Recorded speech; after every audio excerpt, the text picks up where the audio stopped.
Good morning and welcome to this lesson. My name is Teacher Mandy.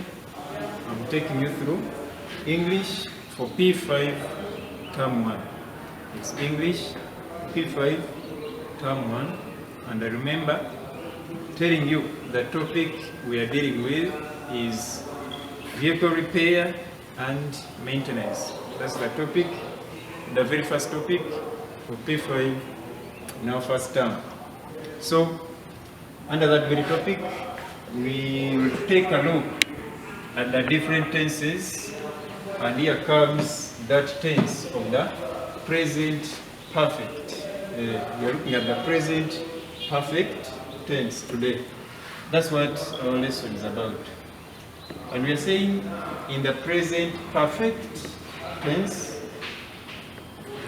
we show a completed action in the recent past. So the present perfect tense is used to talk about a completed action in the recent past. An action that took place in the recent past, but right now it is done or it is finished. That's what we are calling a completed action. Completed action in the recent past.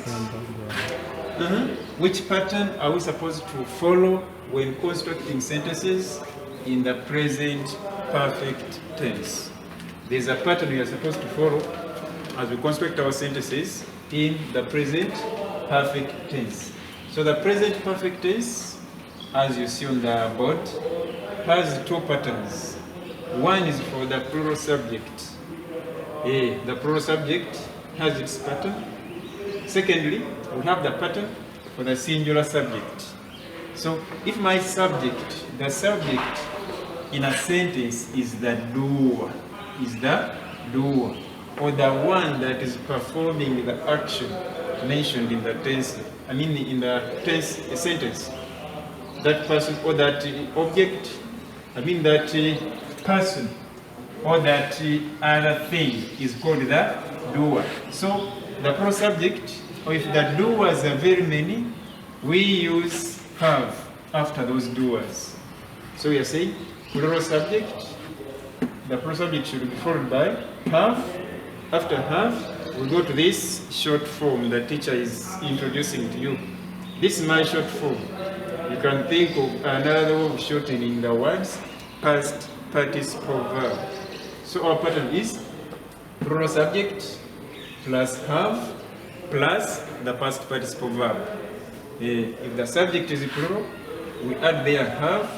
After adding have, we add the past participle verb, which is shortened to P.5 in this lesson. What about the singular subject? What do we use in the singular subject? With the singular subject, we write it, then we add has. After has, we go to the past participle verb. A past participle verb is a verb in its past participle form. On the back page of that dictionary you have at home, if it is Oxford Advanced Learners Dictionary, I'm sure you have the lists of different irregular verbs and how they change from infinitive to past tense and finally to past participle form. So we are today going to use that list of irregular verbs at the back of your dictionary, and leave alone the first column which has the infinitive, leave alone the second column which has the past tense of that verb, but you're going to be using verbs that are in the last column of that list of irregular verbs. Which verbs are those? They are the past participle verbs we are going to use today. Having learned that, you refer to your dictionary as you follow the lesson. You may need it right now, in fact. Let's go to examples of sentences in the the present perfect tense. We have sentence 1 as the mechanic has repaired my car. The mechanic. The teacher has talked about plural subjects and singular subjects. When you look at this sentence, we have the mechanic as the doer. We said the subject is the doer of the action mentioned in the sentence. If the subject is the doer, when you check the sentence, when is repaired. What about the person who did the activity or the action in the sentence? We have the mechanic. So the mechanic is our doer or our subject. Is the mechanic singular or plural? Obviously, because he is alone, only one, we say the mechanic is a singular subject. Since it is a singular subject, what does our pattern tell us? The pattern we have above here tells us that a singular subject takes has before we add the past participle verb. So we have the mechanic, correct, singular, has, yes, it matches our pattern, plus the past participle verb, which is repaired. So our answer is clear here. Has repaired. The mechanic has repaired my car. Hope that is understood. So such a sentence is in the present perfect tense. The present perfect tense. When you hear any tense that has the verb, the word perfect in it, you think of this P.5 or past participle verbs. Past participle verbs. Any sentence, any tense that has the word perfect in its name must require the past participle verb. So where is the past participle verb here? This is our P.5, repaired. Where is has? It is here. Has is our helping verb, and the past participle used is repaired. Sentence 2. We have the timekeeper has rung the bell. The timekeeper has rung the bell. Timekeeper or the timekeeper is a singular subject. What comes after a singular subject? Obviously has, according to our pattern. So we have the timekeeper has. Okay, we're on the right track. After has, we go to the past participle verb, which is R-U-N-G. R-U-N-G, which is rung, is the past participle form of ring. R-I-N-G. Ring changed to past participle according to that list of verbs I told you to refer to at the back of your dictionary. You'll discover ring changes to rung in the past participle. I hope I have been clear about that sentence 2. In our examples, we now go to sentence 3, which is our last example. We have the cyclists have ridden the bicycles. I repeat, the cyclists have ridden the bicycles.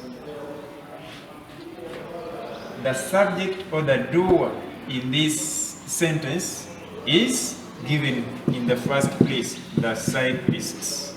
So what happens when the cyclists are many? We know that is now a plural subject. Why? They are very many, they are in plural, not singular cyclists, but cyclists. Since they are many, we will use our helping verb have. After the helping verb have, we are going to add the past participle form of the verb we are supposed to use. In other words, the main verb must appear in the past participle. From ride, R-I-D-E, we form the past participle as ridden. Ridden is our past participle. That's why our sentence is clear when we say the cyclists have ridden the bicycles. Yes, we now go to another important aspect of the lesson. You may be there wondering, how do I form the past participles of different verbs? So before you do our activity, you're going to first learn how to change words, verbs, from the infinitive, possibly even to the past, and finally to what we want today, the past participle form. We have a list which we are going to use.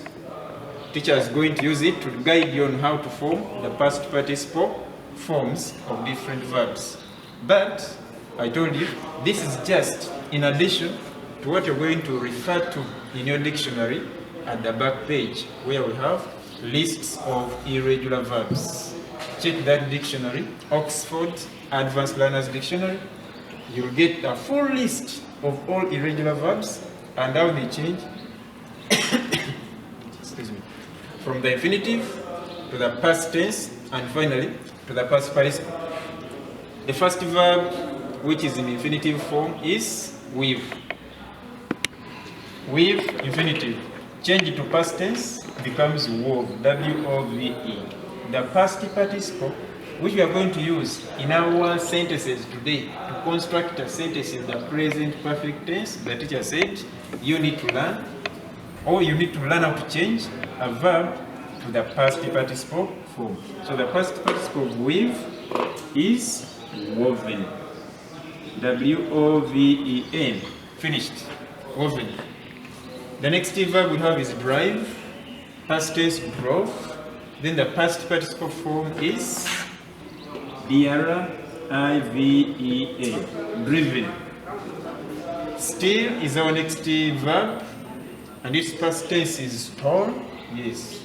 And the past participle, which must come after either has or have, is stolen. S-T-O-L-E-N. Our next word is freeze, then froze. You can follow this pattern. They're almost in the same category. Frozen. F-R-O-Z-E-N. My ice has, my water has frozen. If it has frozen, it means it has turned into ice. The solid state of liquid is ice. Okay. Break, broke, and finally broken. All my glasses have broken. Or my vehicle has broken down. Correct. That is a sentence in the present perfect tense. So write, wrote, and written. W-R-I-T-T-E-N.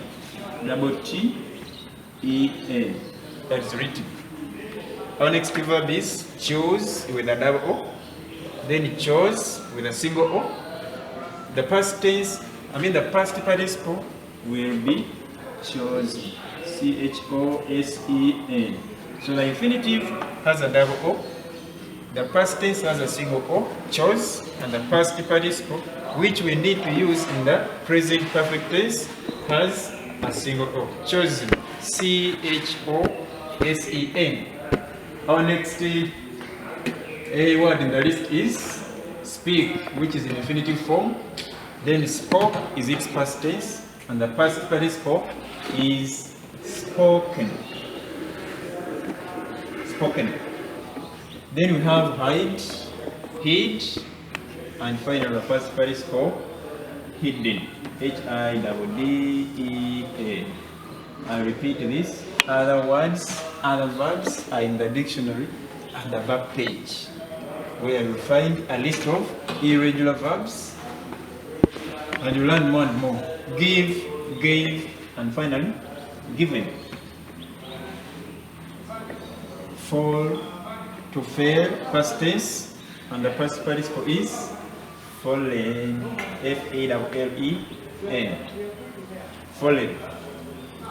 The cyclist has fallen off his bicycle. The cyclist has fallen off his bicycle. Try using them in sentences, for more practice. We have bleed. When you get an accident, the next step, if you're badly injured, you lose blood, and losing blood is bleeding. So we have bleed, which is infinitive, and this past tense is bled. Then the past participle is still bled. That is the past participle of bled.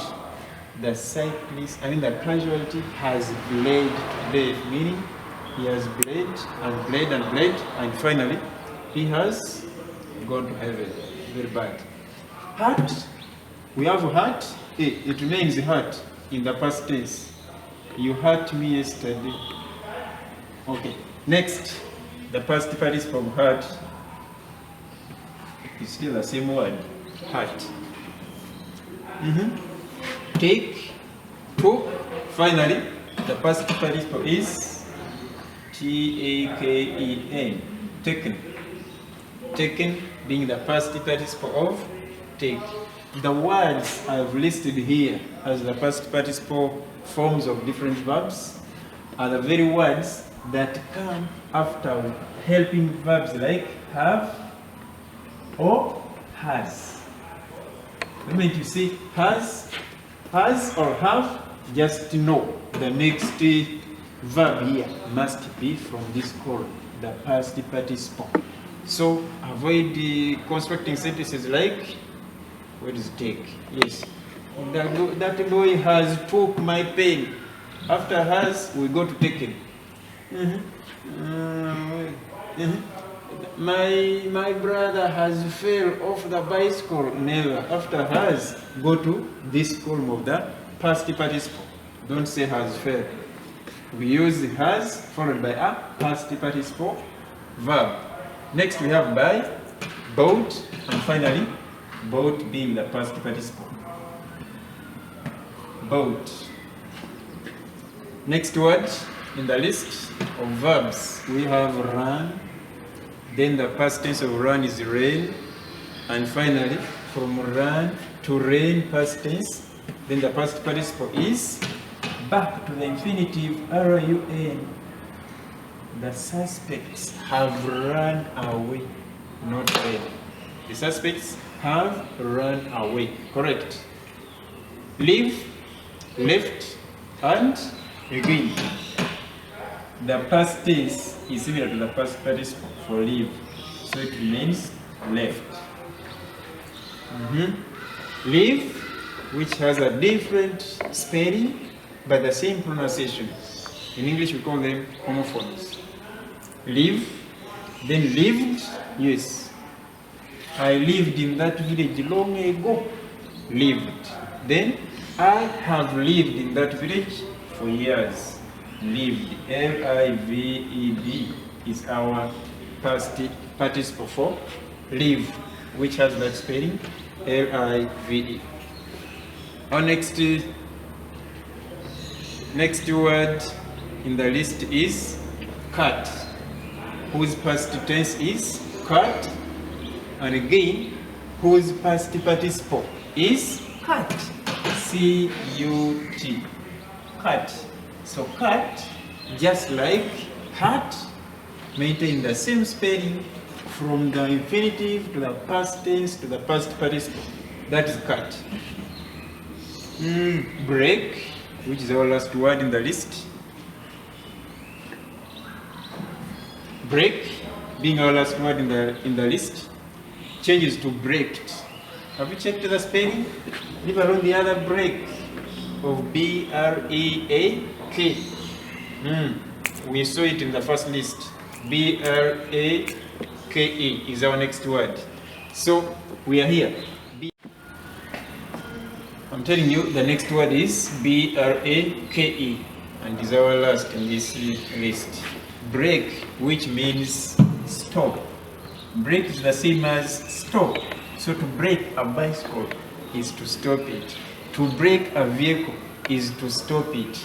So break, which means stop, changes to braked in the past tense. Sounds strange. You have braked my bicycle. Oh, the cyclist has braked the bicycle. Oh, sounds braked. Is it a word in English? Yes, it is. It means stopped. Okay, braked is the past tense. Again, the past participle is still the same word, braked. B-R-A-K-E-D. Having looked at some of the verbs we are supposed to use in the present, in the present perfect, we can now attempt this exercise plus other questions you have in the workbooks, which should be on page 5 of that workbook. That's where we have an activity connected to what we are looking at in this lesson. So we have the exercise where our instructions are telling us to fill in the blank space with the correct form of the verb in brackets. Look at the verb in brackets, use it in the correct form, and you'll surely get everything right. Question 1 is, the driver has dash all the indicators. The last word in the list is brake. Here we have brake in brackets, but they don't have the same meaning. They have totally different meanings. So get the past participle of this and apply it here. Why? We have already used has, and the teacher has been explaining and telling you, after has, the next verb must be a past participle verb. We go. This passenger has dashed his luggage in the boot. We have a word in brackets as leave. It's a verb. What do we need? Obviously the past participle, because of has being our helping verb. 3. Has the motorcyclist. A motorcyclist is that person who rides a motorcycle. Has the motorcyclist dashed his motorcycle at the bend? Now we have a different word from that of question 1, but the same pronunciation. Brake. Brake is a word in brackets. Which form of that verb do you need? You obviously need the past, the present perfect, the past participle verb. Why? We have this helping verb coming at the beginning. It's a question, that's why we are starting with a helping verb. Has the motorcyclist dashed his motorcycle at the bend? We looked at that. Lastly, from this lesson, the two casualties. Check the spelling. casualties. Casualties. The two casualties have dashed profusely. Brackets we have bleed. B-L-E-E-D. Use the corrective form of bleed in this sentence to complete it sensibly. Having seen the helping verb as have, you obviously need the helping verb, the main verb, to be changed to past participle form to complete the sentence sensibly. Casualties are people who have got accidents or people who have been injured in an accident. Those are known as casualties. So, having done this, I believe you are now ready to complete that activity on page 5 of the English workbook for P5 Term 1. I want to appreciate you for watching. Keep on subscribing and watching more videos. We have more lessons to come. Thanks. I remain Teacher Monday, P5 English. See you next time.